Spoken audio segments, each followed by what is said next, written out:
in your No, house for their own sick purposes. hypothetical.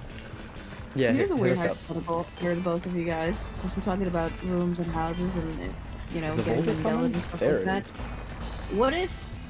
What if starting June 1st, your house like got inches and inches smaller, but no, again, no one else notices, no one really cares, but everyone's acting normal, but it grows, like it literally gets smaller and smaller, and things move in and closer to you, and again, no one has any fucking issues about it, and they're like, oh, you're crazy, but they navigate it, like there's still a big room, like everyone still navigates it like there's a big room, but like in reality, like everything's just squished, and by June 30, I was gonna say 31st, there's no 31st, 30th, it all like slowly expands back, like it's breathing.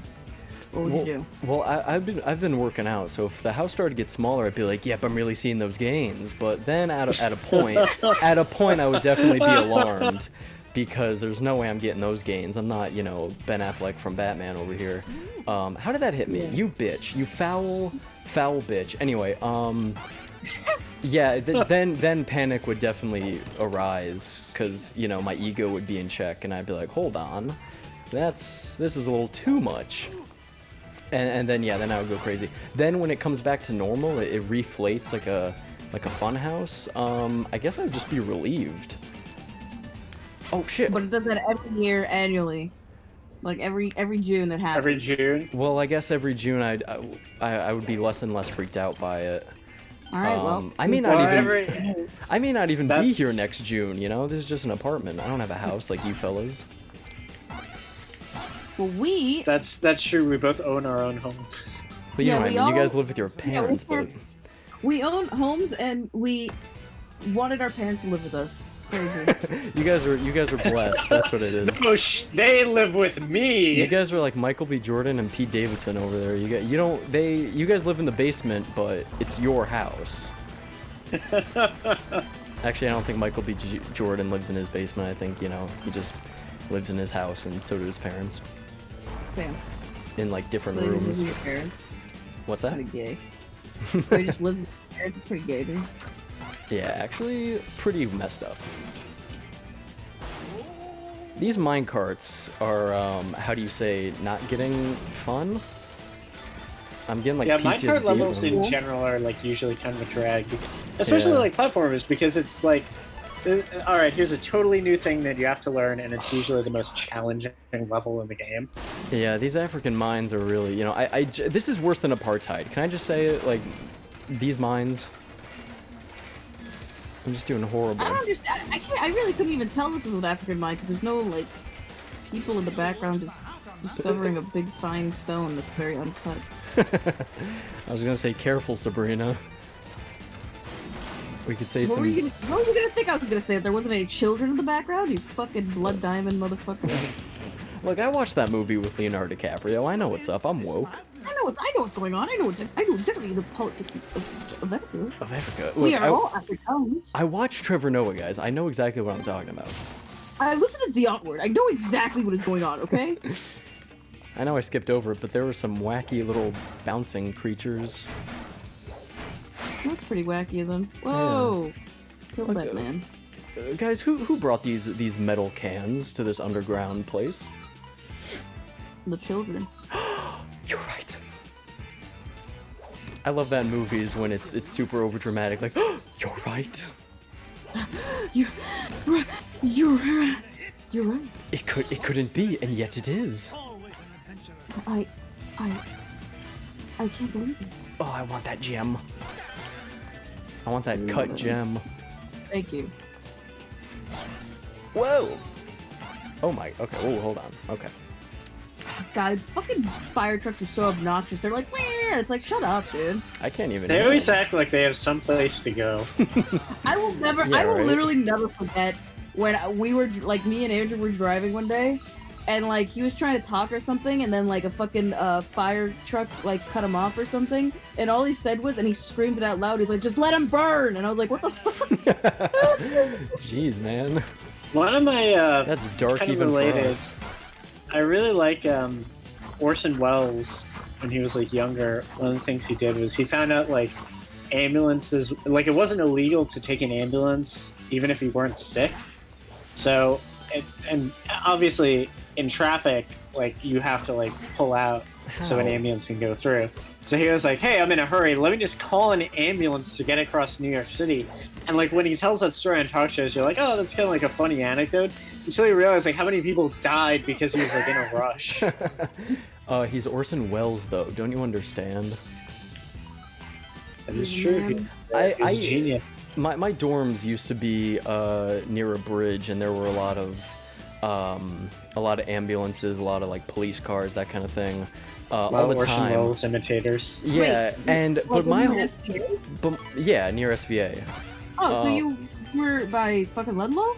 Yeah, my second year I was Ludlow, and then first year I was in the freshman dorms. But my point is that, like, especially in near Ludlow and stuff on that bridge, I think it's not the Brooklyn. It doesn't matter. It's the Williamsburg Bridge. Yes, thank you. They would be stopped for like minutes because of the traffic. So I see where he's going with that, where it's like, oh, we'll just blare the siren, we'll go. But even ambulances are stuck in New York traffic. Yeah, what do you do in that situation? I don't know, but you are disqualified for unsportsmanlike conduct. Yeah, that's why as part of my mayoral campaign, I recommended that ambulances be turned into Gundams, so we could pilot them and walk over the traffic. That would be fucking lit. That would be pretty sweet. Can you imagine? It's like, hey, I'm having an emergency. I need help, and then an EMT just pulls up in a giant transformer and lifts you out of your burning building, and it's like, you'll be okay. Yeah, I mean, that'd be pretty awesome. Would be cool. Yeah. What if that was our reality? I mean, just what if? What if we dreamed of a better tomorrow? Could you imagine all the people singing for Coronis virus?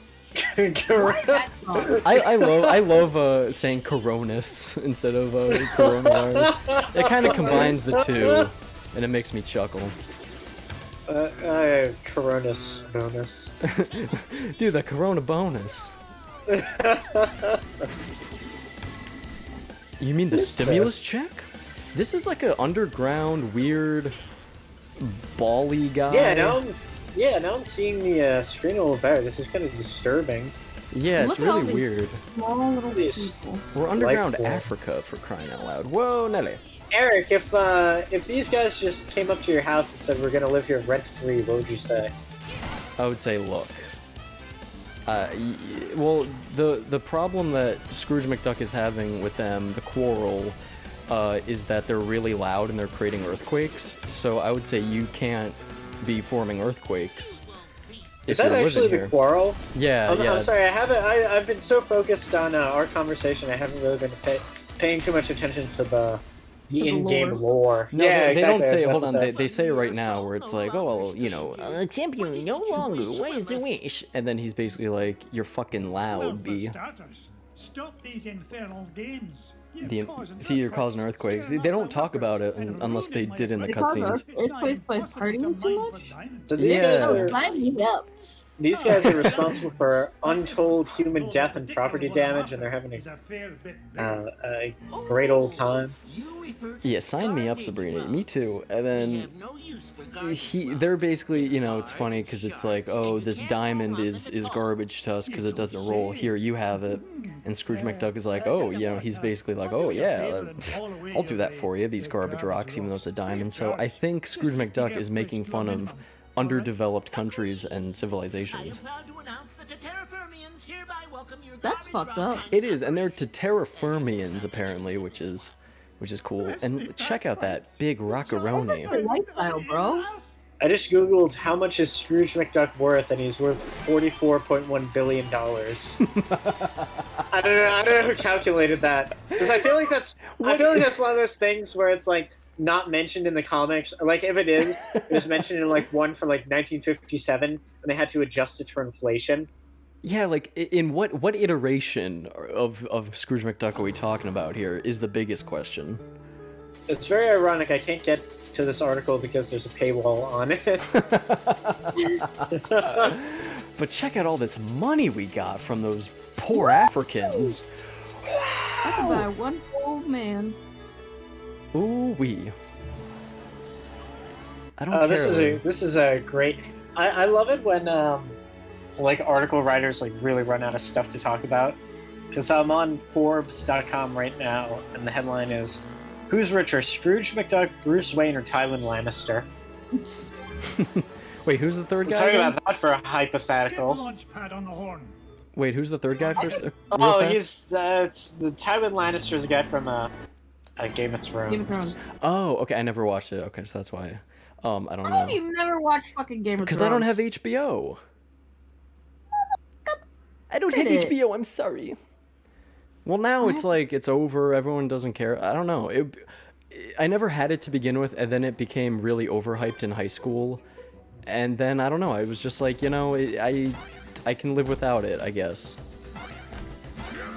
I don't know.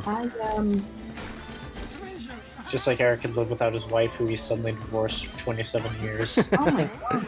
You know what, guys? He decided to buy a Ferrari. Whoa, and that fucking go as monkey! much- He juked me. Yeah. The thing about my wife. Juked me. The thing about my wife, or now, you know, ex-wife, if we're being technical, I found an ancient coin depicting That the old Viking battle Age. axe. yeah, I went through like it was like a movie. It was like It was I like was a Bill marriage story. No, it was like I was Bill Murray in oh my god, I'm blanking on the name, with Scarlett Johansson. Lost in Translation. Thanking you, yes, Lost in Translation, Most greatest and movie ever made. Fuck Sofia Coppola. There, I said. Yeah, that movie is like really. Ooh. I rewatched it recently, and I don't know. I think it's definitely a very, you know, like quirky kind of movie where, you know, yeah, it has its problems, but Bill Murray, of course, so you gotta give it some points for that. Did you hear my rant? That's like if Bill Murray showed up to my wedding, I would ask him to leave. Because he gets I don't so know if much... you said that on the show, but Oh, okay. So- Well, I'll assume that I said it on the show, so we'll... no, I don't think you No, have. said it. Well, anyway. I edit these. I know what you guys say. Oh, okay. I don't Eric think you hears said it. all of it. Well, actually, I think I know a little better than you, Eric. And then it's flashback. My memory is like I'm super buff, and you have like 3 heads. Well, that I mean, I'm fine with having 3 heads. That's kind of cool. But no, I hate when Bill 3 Murray like chicks, am shows I up and right? does stuff. I think it's so annoying. Yeah. Because it's just like if Bill Murray showed up and like started trying to serve drinks at my wedding, I'm telling him to like leave. It's like I didn't invite him. I don't want him there.